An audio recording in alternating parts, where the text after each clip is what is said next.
Mirandasya Yananjana Shalakaya Chakshurmilitanjena Tasmai Shri Guruve Namaha. So we're continuing with our weekly Wednesday Brahma Samhita discussion group.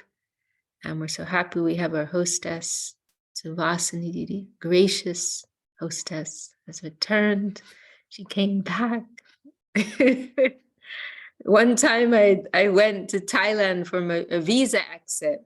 And I went for like, I don't know, 10 days or something. And I stayed at Paramananda Prabhu's place. And, for the visa, you have to leave every 6 months. And when I returned, Gurudev happened to be like standing in the kind of prasadam area. And so when I came in, he was right there. And he looked at me, he was so happy. And he said, "You came back." I was thinking, "Oh, what did you think, Gurudev? Did you think I wasn't going to come back?"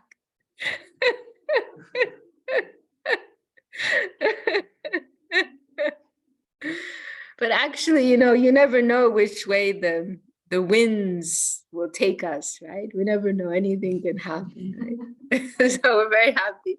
Nobody stole Suvasini away from us. And she came back.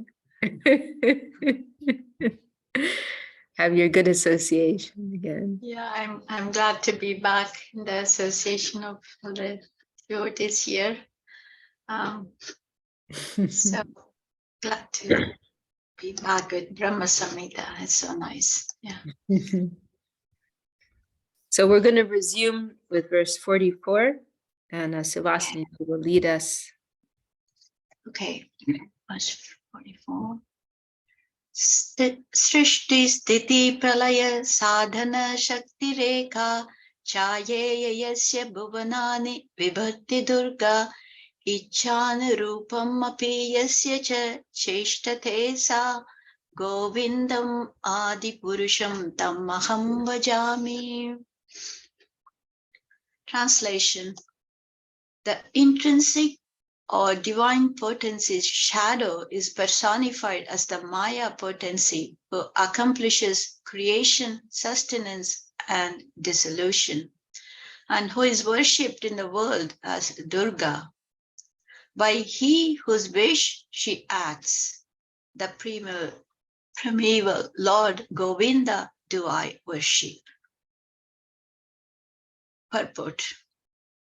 The presiding deity of the aforementioned Devi Dham is being described.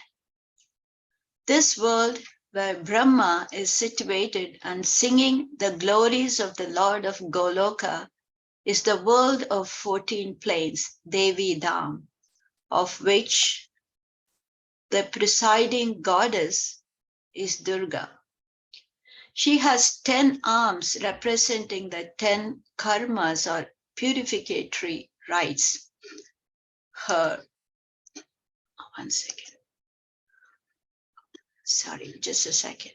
Somebody's joining. Okay. Her prowess as a heroine is indicated by her riding on a lion.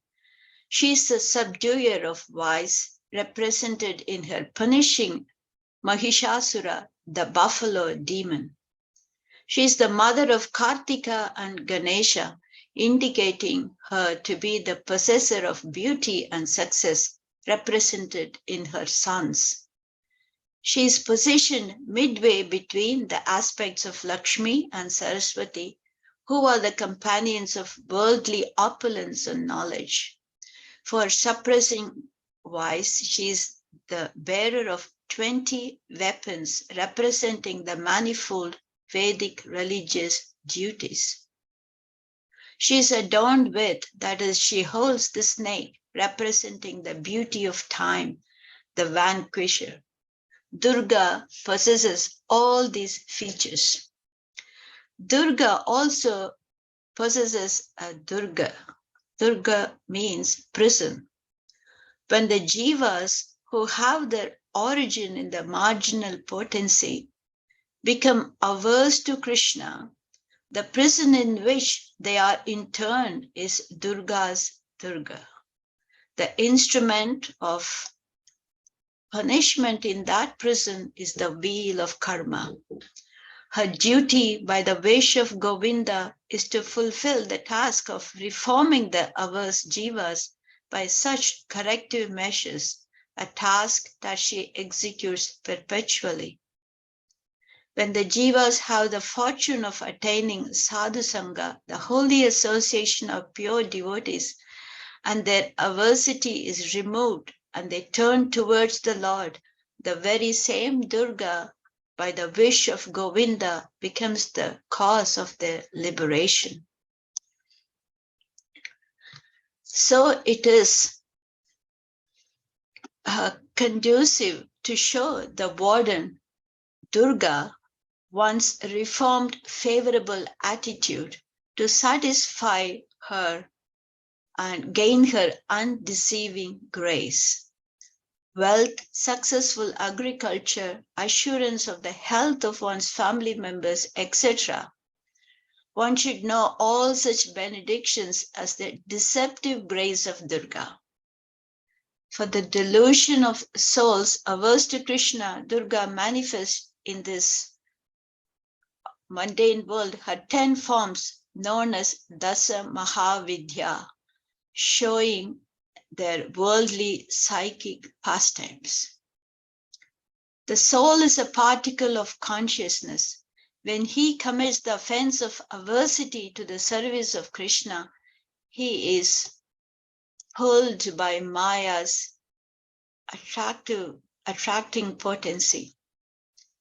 As soon as he is thus distracted, Durga restricts him to a gross body of the 5 basic mundane elements, their attributes, and 11 senses, which is like a prisoner's uniform. Then she hurls him into the wheel of karma. Revolving within that cycle, the jiva experiences joy and sorrow, heaven and hell, and so on. Besides this, she gives him within the gross body a subtle body consisting of the mind, intelligence, and ego. Upon leaving one gross body, the jiva in that subtle body takes shelter within another gross body.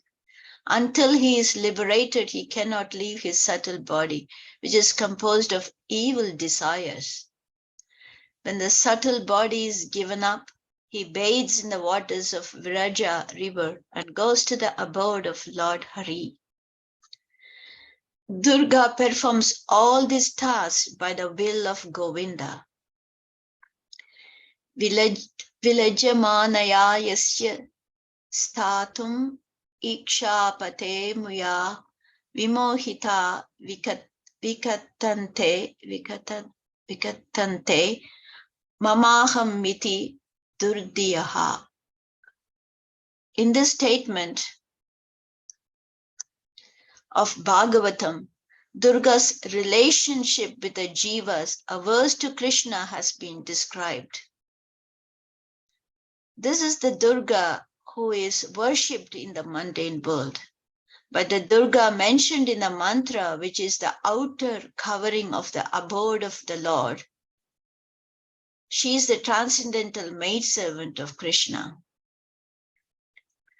The shadow Durga executes the duties of the world as her maid servant.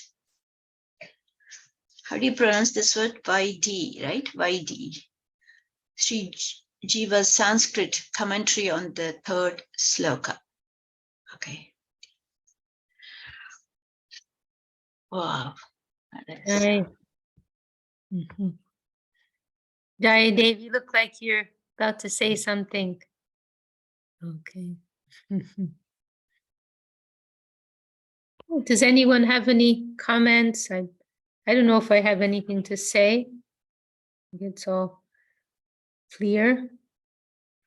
I really like this comment, how it is helpful for us to show the warden, right? She's like the prison warden, show her our reformed attitude. Like, we want to get released, right? So we got to be good. Don't get too comfortable in the prison, right? Don't cause more trouble in the prison, but try to show your reformed attitude and she'll let you go. and gain her undeceiving grace, right? What is real mercy and what is deceptive mercy is an interesting point.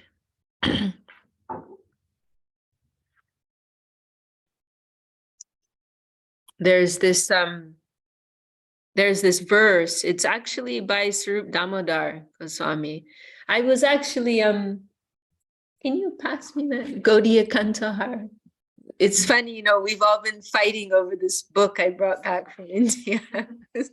Gaudiya Kantahar. You know that book, Jayadev? It's Gaudiya Kantahar. As I understand, it was compiled by a disciple of Saraswati Thakur, with including all the verses that Saraswati Thakur used to preach with, which is a lot, you can see. But it's a book that our Gurudev and Srila Sridhar Maharaj would recommend. It's very helpful because it gives a very systematic presentation of verses which are helpful for our own understanding and for preaching. And it's divided up into, like, there's a section on Guru Tattva, section on Krishna Tattva, Nityananda, Bhagavat Tattva, Vaishnava Tattva, Varna, Dharma, Sadhana, Bhakti. It's wonderful, very organized and systematic. But we had a bit of a fight this morning. Everyone went under Krishna and Kanupriya. They both wanted to. Who is it published by? Where are the verses from? They're from all over. They're the verses that Saraswati Thakur used to preach with. And they're from, no, I'm joking. Wasn't an all-out fight. But there was some, like, a little bit pulling of the book, you know, push and pull. The verses are collected from all over the different scriptures, Bhagavatam, the Puranas, the Upanishads, but it's laid out according to these particular subject matters. And it's dedicated to Srila Swami Maharaj Prabhupada, but it's actually published by this Ras Bihari. I believe they published it themselves. I didn't even know they had their own. Yeah, it's not an ISKCON book, but it's dedicated to Srila Prabhupada. So some independent publication, but it's a classic. And you know, Srila Sridhar Maharaj had our Gurudev memorize it, the verses here, and Acharya Maharaj, he told us that Gurudev told him, if you memorize this book, you'll become an 80% good preacher. 80%. Now let me see if the verse I'm looking for is in here. It's Halo Dunita. It's in Chaitanya Charitamrita, but let's see if it's in here. No, unfortunately, it's not in here. You can find it in the database, but so that's why Guru said 80%. It's missing some of the. But it's a beautiful verse. The book's name is Sri Gaudiya Kantahara. Kantahara means something like a necklace. So like a necklace of verse, you know, for the Gaudiya Vaishnavas. A necklace of Vaishnava verse is the translation. I can write it in the chat. Sri Gaudiya Kantahara.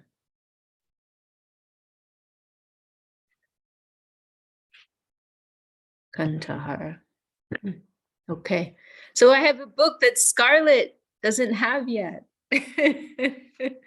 Scarlett just showed us all her page markers. You know? She's a very eager reader. Yes. I ask a question here. I'm so sorry. May I ask, is it okay to read Puranas too? I mean, you can read whatever you'd like, you know. I don't know if the Puranas would be so helpful.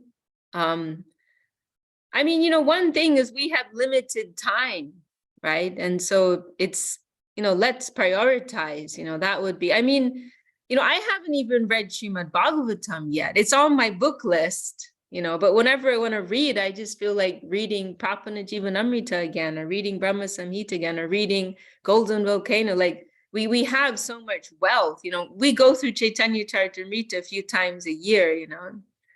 And every time it's like there are new layers that are coming out. See, the Puranas are general, you know. We have to remember the Vedic literature is catering to persons of many different schools, right? There's sections for persons of class 1, sections for persons of class 2, class 3, class 4, class 5. So not everything in the Vedas is supporting those who have come to the conclusion, right? The culture of prema bhakti, of devotion, pure devotion for the Lord, right? And what conception of the Lord, Vrindavan, Krishna, right? We're coming into more and more specific conception of the truth, right? So our gurus, you know, they've recommended like you know, what's helpful for us. The Srimad Bhagavatam is the conclusion, right? And Srimad Bhagavatam the Srimad Bhagavatam is the fulfillment of all the other Vedic literature. So whatever we need is actually there. And then on top of that, we have Chaitanya Charitamrita, which is distilled even more sweet, more essential. Right. And we have all of the books of our gurus as well. Srila Sridhar Maharaj's book, Srila Prabhupada, Srila Govinda Maharaj, you know, we have so much wealth. Then if someone, you know, let's put it like this, Bhaktivinoda Thakur, in one of his songs, he says, what is it? Shri Radhar Krishna Radhar Dasi Sarva Veda Bole, something like that. But the meaning is all the Vedas declare that Krishna is the property of the maidservants of Radharani. Right? This is Bhaktivinoda Thakur's vision. All the Vedas are declaring that Krishna is the property of Radharani and her maidservants. Now, if we go and study the Vedas, are we going to come to that conclusion? Do we have that type of vision? No, we have to have some clear understanding, like where is everything going? You know, the bigger picture. Otherwise, we'll, you know, it's like there are so many puzzle pieces, right? But it takes the expert to know how to piece them all together. Otherwise, you can get stuck on one piece or one section of the puzzle, right? But the spiritual experts, they can see that big picture, right? They can see the whole puzzle, right? Otherwise, it's going to be very scattered and you're going to come across contradiction also. Like, oh, some Puranas are disagreeing with each other. You know, like the Shiva Purana will tell some incident which is emphasizing Shiva's position. The Vishnu Purana may tell the same Leela, you know, with a different angle. You know, it's telling something else, right? So then we're going to the spiritual experts who can see the whole picture, who give us the conclusion, right? And if you're, you know, as Radhanupini is saying here, we need to read Jaha Bhagavata Pada Vaishnaveda Stane. We just came across this last night in this book. Read the Bhagavatam under the guidance of a Vaishnava, right? Read the scripture under the guidance of a Vaishnava. So if your guide, if your teacher tells you, go and read this Purana, then you do it, right? You're doing it under their guidance for some particular purpose. But otherwise, in a random, scattered way, won't be helpful for us. No. So, I mean, that's my honest advice, you know, and that is also the advice of our gurus. You know? So I hope no one will take any offense at that, but hey.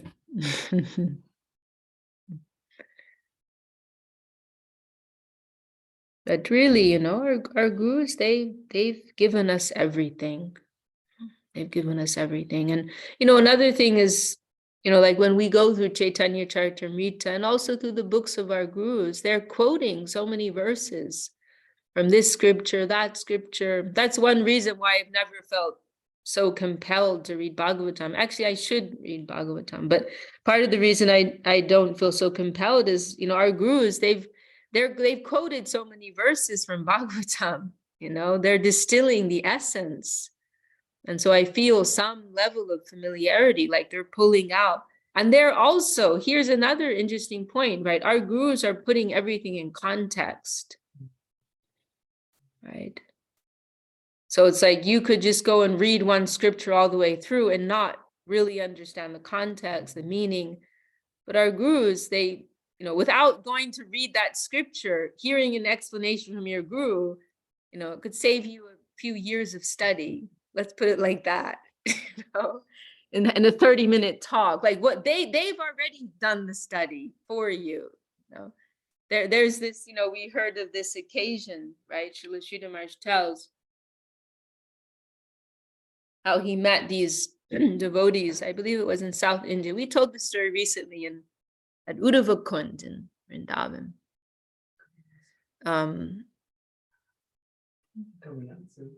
Oh yeah, coming out. And then Krishna is the media man here. He's saying, coming out soon, that video. Will be released in a few days. But Srila Sridhar Maharaj tells this story that I believe he was in South India. He came across these Vaishnavas and they asked Srila Sridhar Maharaj, "Oh, what is your opinion? Who are the greatest Vaishnavas, the greatest devotees of the Lord?" And Srila Sridhar Maharaj said, "Well, first tell me, what is your opinion?" And Gurudev mentioned this was always Srila Sridhar Maharaj's style, like he liked a good lawyer, wants to know clearly the other person's stance, and then he can, clearly establish his guru's conception, right, on top of that. So then they said, we believe the Chatusam, right, the 4 Kumaras, right, and they're known as being these 4 boy sages. They're actually, very ancient, but they like to appear as these small, innocent young boys, and sons of Lord Brahma, right, and disciples of Lord Brahma. And then so they said, we believe they are the greatest devotees of the Lord. What is your opinion? And Srila Sridhar Maharaj said, I see them as, beginner level devotees, or something like that.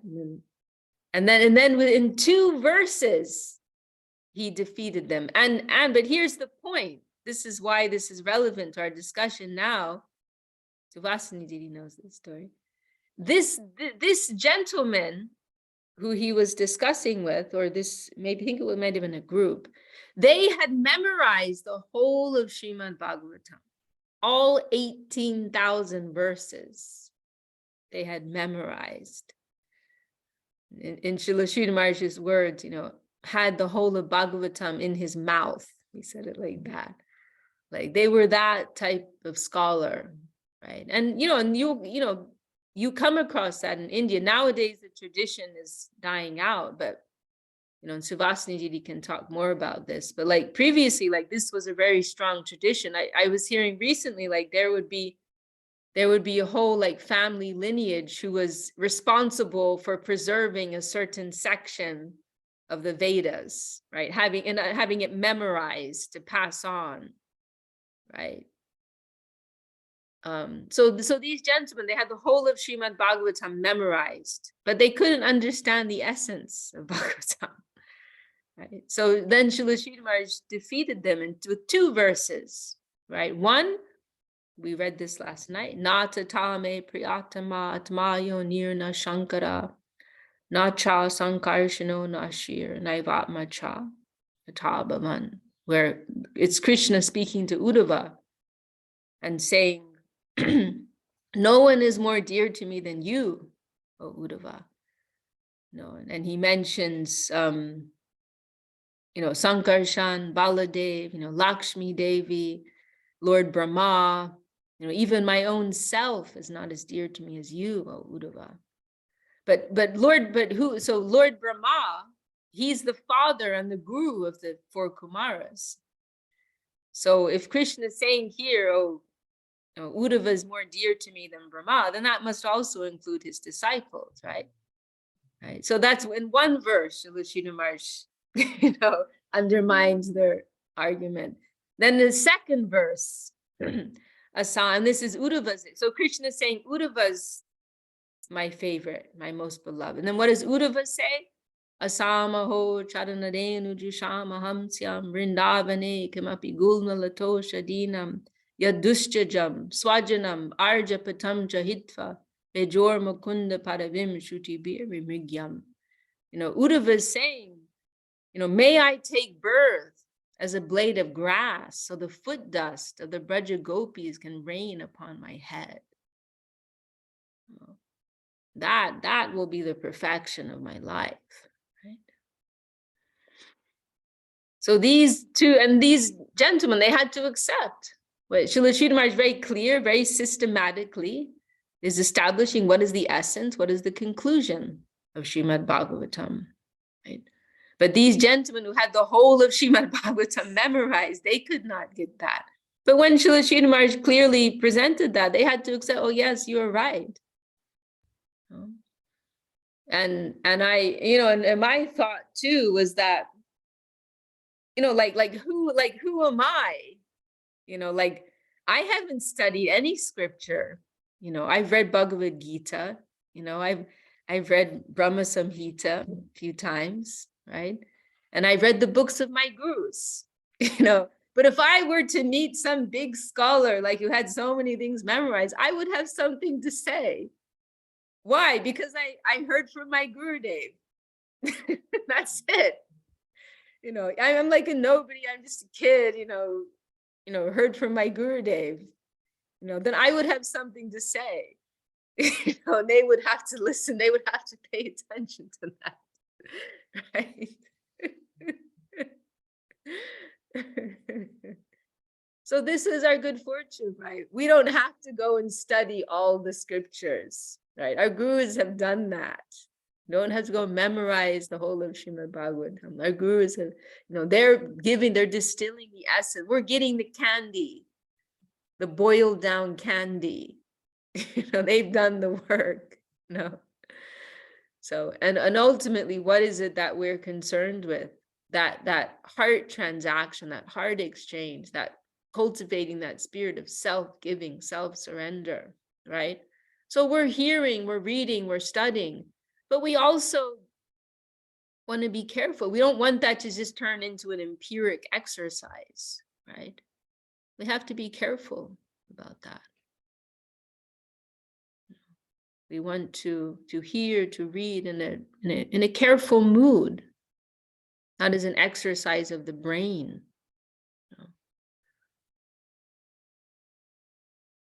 So those are my thoughts. Also, there's one verse in Bhagavatam which says, all this, the reading, Shrama eva hi kevalam. It is only, it is like, it is a useless labor. It is like you're carrying all that. Shrama eva hi kevalam. If all those things, if they are not actually, what is it? Dharma sunustita Pumsam, yeah, Vishwaksena. So if they don't actually produce this, the attraction for the Lord, then all those things is Shrama eva hi kevalam. It's just like, right. So right. Just one, yeah. Yes, wonderful, Didi. We had to remember what is the end goal, right? Not just to know for the sake of knowing or to read for the sake of reading, but to awaken that lulyam, right? That desire, that eagerness, that attraction for the Lord, to hear about the Lord, to serve the Lord, to associate with the Lord's devotees, and so on. So, yes, very nice. This is the verse I just found it that I wanted to share. So we're talking about the undeceiving mercy, right, of the Lord and Maya Devi. And this is a very wonderful verse. It appears in Chaitanya Charitamrita at a very special moment. And you remember, Suvasini? Yes, beautiful. Yes, yeah. There's this place. It's when Swarup Damodar comes to join Mahaprabhu in Puri for the first time. So they've been separated for some time, and Mahaprabhu's now come to Puri. He's taken sannyas and come to Puri, and Swarup Damodar comes to join him there.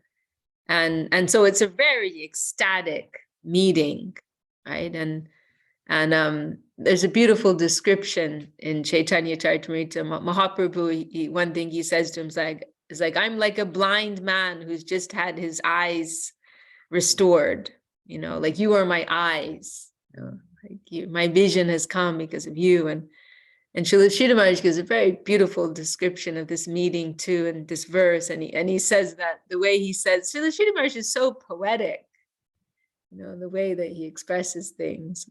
But he describes it how he fell at the lotus feet of Mahaprabhu with this shloka on his lips. He says it like that.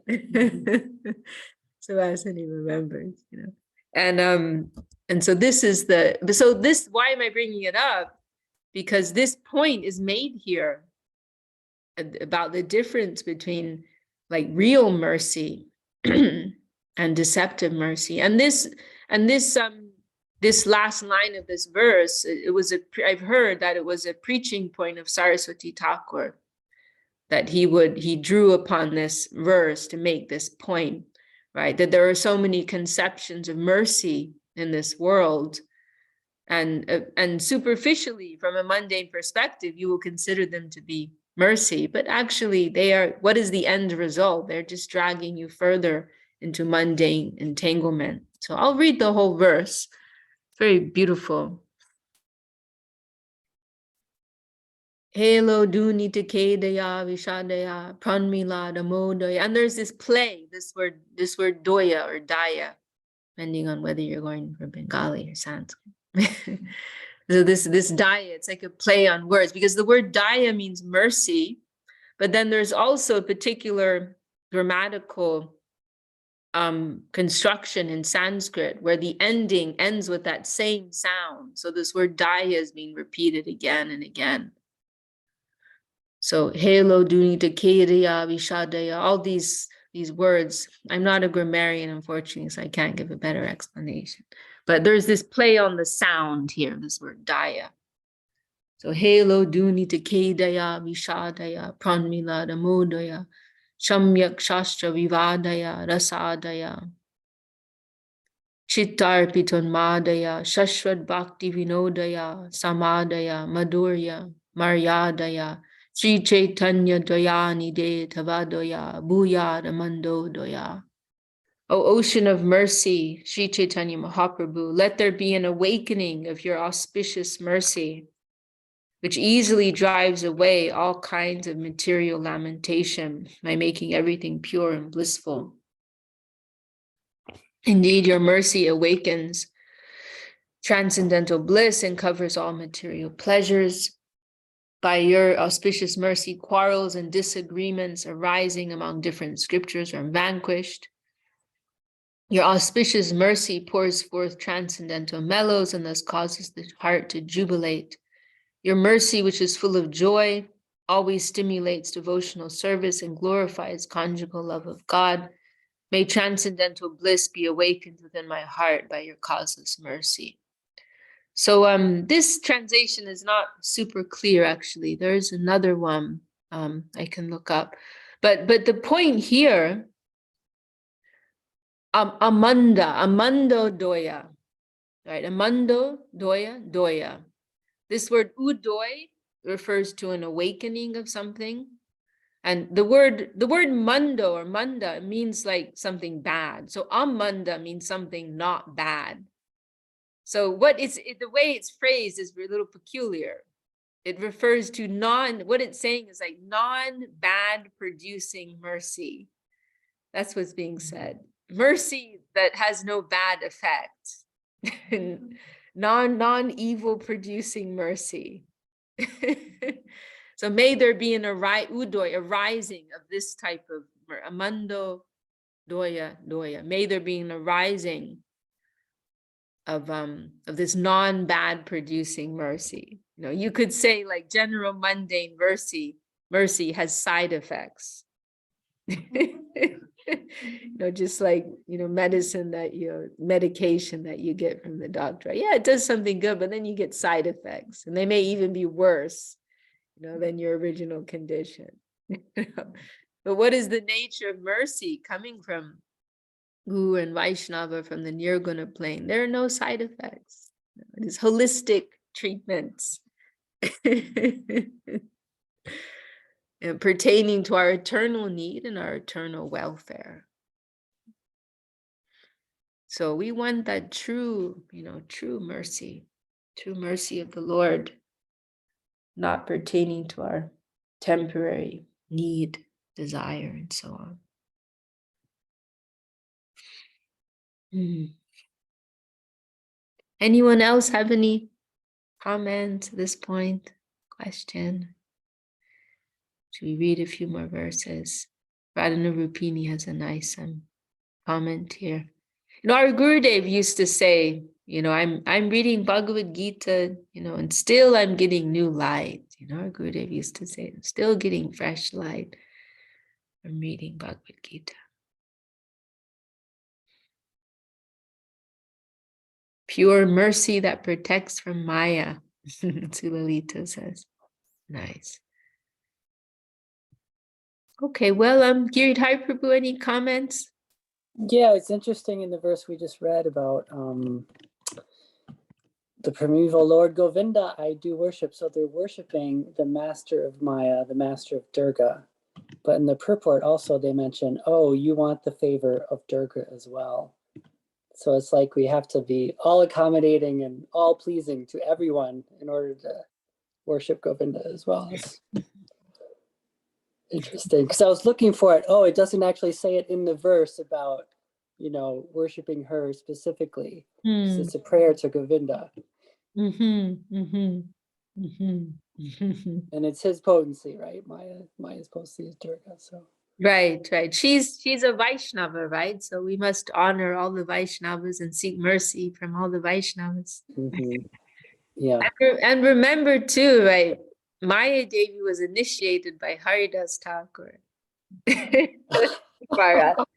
As mentioned in Chaitanya Charitamrita, right? I think it gets forgotten. It's there in Chaitanya Charitamrita. That was the prostitute in her form, no? No, Or that was something a different else. occasion. Okay. Yeah, we hear of two initiations. There was the prostitute whose heart was transformed.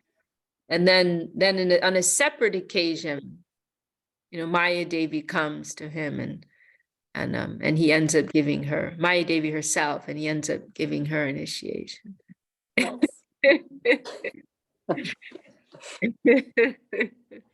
So she's a disciple of Haridas Thakur.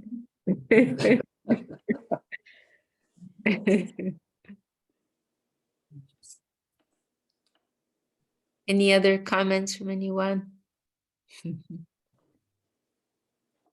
Okay, well, maybe we can read another verse. Jayadev, are you available to read the next verse? Maybe he's busy. Dandavats, I'm listening, but I'm getting ready for work, so I'm away from the book. Okay, no problem. Okay, I'll read this. Verse 45 is 45, right? So here, description of Lord Shiva's nature and position is being described. Oh my goodness, I keep knocking over water. Shiram yata dadi vikara vishesha yogat sanjayate rahitata pritagasti heto ya shambhutam api tata samupaiti karyat govindamadi purusham tamaham bhajami. As milk becomes transformed into yogurt by reacting with an added agent, yet yogurt is not separate from its origin, milk. Similarly, for accomplishing a particular task, he who assumes the nature of Shambhu, that primeval Lord, Govinda, do I worship. It's a very wonderful analogy, isn't it? Very, very helpful. It is very difficult to understand the position of Lord Shiva Srila Sridhar Maharaj mentions 4, right? Inconceivable tattvas, right? And which one is it? Guru Tattva, Dham Tattva, Shri Vigraha Tattva, and Shiva Tattva. I believe those 4. Maybe someone can correct me. But so Lord Shiva, right? He's maybe top of that list. Very difficult position to understand. And he actually has he's not classified as a Jiva Tattva. He's not classified. He's like his own Tattva, his own category. He's described sometimes as like a specialized Vishnu Tattva, coming from Vishnu Tattva, but not exactly, right? And so this very nice example is given. You can't, milk and yogurt, you can't say they're the same and they have different effects, right? But at the same time, you can't say that they're not the same, right? They're very closely connected. So it's a very helpful analogy. We can read this purport. The innate nature of the aforementioned Shambhu, the presiding deity of Mahesh Dham, is being elucidated. Shambhu is not another god separate from Krishna. Those who hold such a biased view are blasphemers of the Supreme Lord. Shambhu's control is subject to the control of Govinda, and so they're actually non-different truth. The symptom of their non-difference is illustrated by the example that, as milk is transformed to assume the properties of yogurt with the addition of an agent, similarly, although the Lord becomes transformed to assume another form, that form is dependent. That transformed aspect has no independence. Tamagun, or the material quality of inertia, the quality of minuteness of the marginal potency, and a minute degree of a mixture of divine cognizance, samvit, and ecstasy, hladini. All these elements combined constitute a particular transformation. The form of the distant aspect of the plenary portion of the Supreme Lord that is amalgamated with this transformation constitutes the halo of the divinity as the masculine generative organ, Lord Shambhu, form of Sada Shiva. And from Shambhu, Rudradev is manifest. So Sada Shiva is referring to a higher aspect of Shiva, right? Sada is eternal, right? Eternal form of Shiva, who is more in the posture of a devotee of Krishna, Bhakta Shiva. We also hear that expression. Whereas this Rudra is referring more to Shiva, who's living in the relativity of this mundane plane and dealing with the destruction of the dissolution of this mundane plane, the master of Maya, and so on. A different aspect of Lord Shiva. And we are concerned with that Sada Shiva form. Our Gurudev gave that name to the deity of Shiva that he installed in our temple, Sada Shiva Gangadhar, the holder of Ganga Devi. In the work of creation, as the efficient cause and the form of the aggregate material elements, in the work of sustenance by vanquishing certain demons, and for the purpose of executing the entire work of annihilation, Govinda descends as the Gun Avatar, descent pertaining to one of the 3 qualities of material nature, in the entity of Shambhu, who is a separated portion endowed with the nature of a plenary portion. Plenary portion is more or less meaning of, of equal power. This,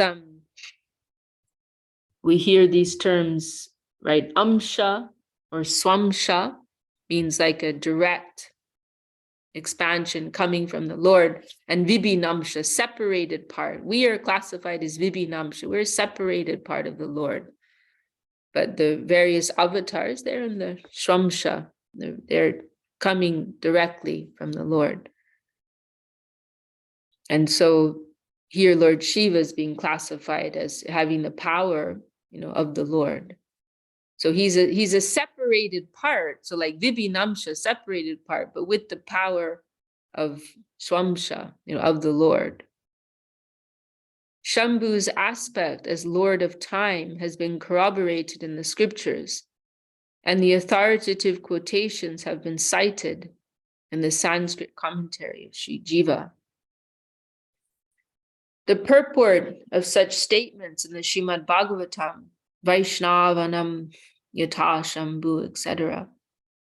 So this is a famous quotation, right? Which is quoted by our gurus often, that amongst Vaishnavas, Shambhu, Lord Shiva, he is the best. He is the best of all Vaishnavas, which is like a clever way of simultaneously glorifying Lord Shiva, but also establishing Lord Vishnu as the supreme deity, right? That Lord Shiva, he's the best. He's a devotee of Vishnu, but he's the best devotee of Vishnu. It makes it a little easier for some persons to swallow. Like, because there's a whole, lineage of, Shaivites, they worship Shiva as supreme, right?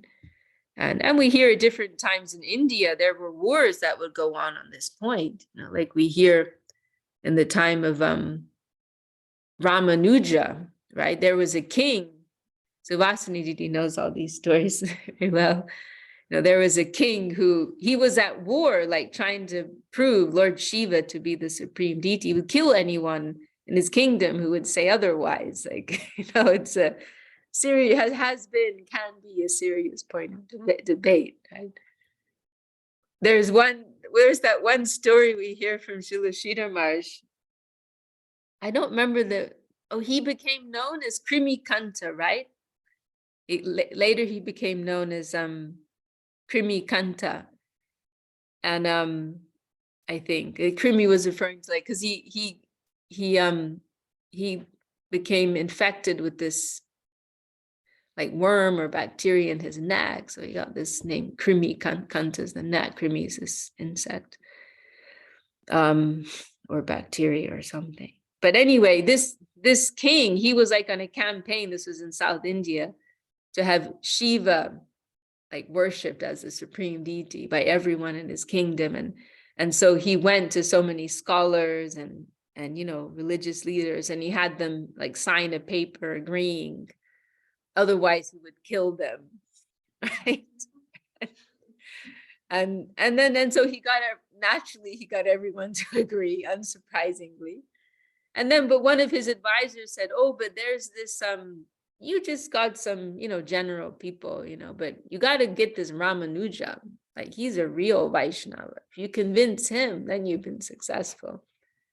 And so actually it was Koresh, right? A close servant and relative of Ramanuja who went instead, because they all thought we have to protect Ramanuja. And so this Koresh went disguised as Ramanuja in the sannyas cloth, and then he had this interrogation by the king, and the king and so the king asked him, or someone there perhaps was leading the interrogation, so who is higher, Shiva or Vishnu? And Koresh answered in a very clever way, a smart aleck way. He said, and he referred to there was some system of measurement, and the word Shiva was actually like lowercase s was used. It was a particular measurement of the crops that would be used in farming. And so and there was another measurement, I believe it's cock, which was higher than bigger than a Shiva measurement. And so he answered saying, cock seems to be greater than Shiva. And the king was absolutely enraged. But there had been one incident earlier where Ramanuja had saved his daughter, the princess. She was being possessed by a ghost. And so previously Ramanuja had been able to, what's the word? Exorcise. He did an exorcism. And he had the ghost go away. I think by taking his prasad, it may have been. No. But anyway, so the king was a little sympathetic. How sympathetic? He said, okay, I'm thankful to Ramanuja because he saved my daughter, so I won't kill him. Just poke his eyes out and go dump him on the outskirts of the town. This was his mercy. So they did that, they did that. And they very horrible. But later on, there's another story how his eyesight was restored. It was through the blessings of some deity. There's an Abhisuvasini can tell that story. But so as you can understand, right? Many things that we read about, we don't have any context, so we don't know like how sensitive some of these issues are, right? But for those who have awareness or have grown up in this culture, then these things they hit. They're more striking, right? So Vaishnavanam, Yata Shambhu. Lord Shiva is the best of all Vaishnavas. The purport of such statements, where Shambhu's glories as a Vaishnava are extolled, is that Shambhu, by his own potency of time and subordinate to the will of Govinda, unites with Durga Devi and accomplishes his tasks. And many scriptures headed by the tantras, he teaches religious forms that are a ladder for the jivas of various qualifications to attain bhakti or devotion. By Govinda's sweet will, he indirectly protects and sustains Shuddha Bhakti or pure devotion by preaching the doctrine of Mayavad, illusionism, and intellectual or imaginary fabrications of the scriptures. This is one of the funny roles of Lord Shiva, that he sometimes appears on the other side, right? Not directly in Krishna's camp, but, to enhance the Leela, he sometimes posted in the opposition group, The 50 qualities of the jiva are present within Shambhu in copious, as a word for the vocab list, copious proportions means, a lot. And 5 more great qualities unattainable by the ordinary jivas are also found in him in partial proportion. So we hear of this calculation, right? That the jivas can potentially have up to 50 special qualities according to Krishna's will. The devas, the demigods, may have up to 55. Lord Vishnu has 60. Ramachandra, I believe, may have 62, perhaps. And Krishna 64, right? And so the 50 qualities that the jiva may potentially have, they're fully within Lord Shambhu. And then those 5 qualities which the devas may have, they are also full in him.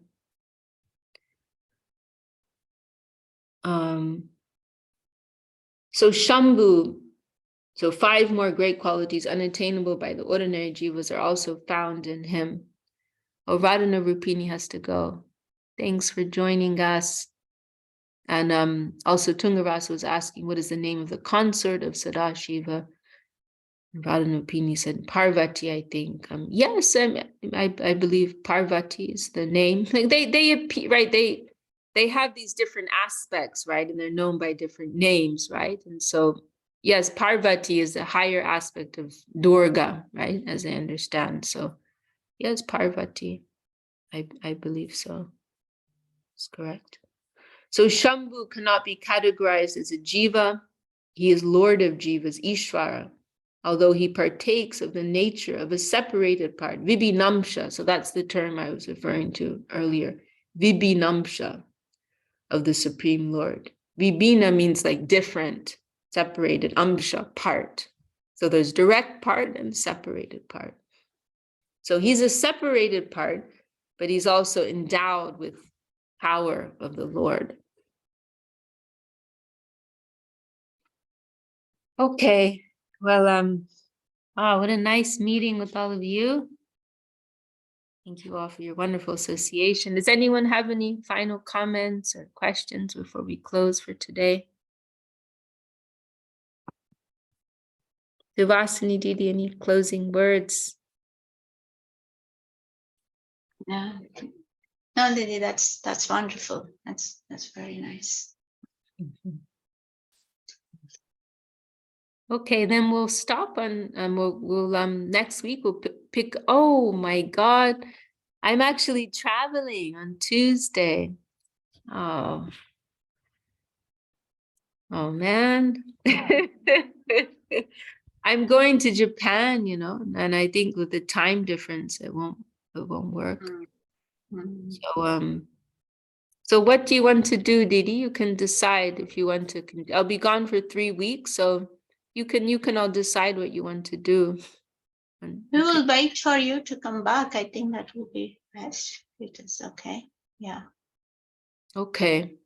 I'll be So- with you for the next meeting. I'm going to Ireland after Japan, so I'll be with you in Ireland together. Yeah. So we will not have for the next maybe 3 weeks. Yeah. Okay. That's right. Yeah. I'll be back on the 10th. I land on the 10th of May into Okay. to Dublin. So, oh gosh. I feel very sad abruptly end like this. Oh, just intermission. Right. Well, thank you all again so much for your wonderful company, and I look forward to Thank you very much for today. Thank you all. Jai Shri Bhakti Sundar Govindadev Goswami Maharaj ki Jai, Shri Brahma Jai. Jai, all the assembled devotees, sincere seekers ki Jai, Jai. Nam Sankirtan ki Jai, Yeah. Gaur Premanande, Hari Hari Bol, Bol. Jaka Dedi ki Jai. Jai. Jai, Jai, Sivasini Didi, Jai.